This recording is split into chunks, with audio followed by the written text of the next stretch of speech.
دوست داری ویدیو تو مثل عکسای پرتره کنی؟ این آموزش به دردت میخوره.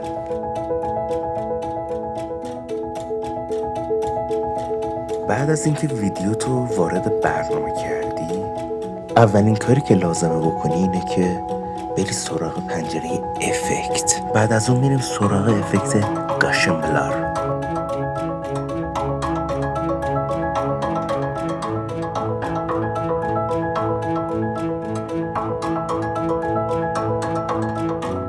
توی مرحله بعد لازم داریم که سوژه‌مون رو انتخاب کنیم و اونو ماسک کنیم.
و در آخر اگر ویدیوتون مثل ویدیوی من حرکت داره، به ماسکتون کیفرین بدین، اونو جا به جا کنید.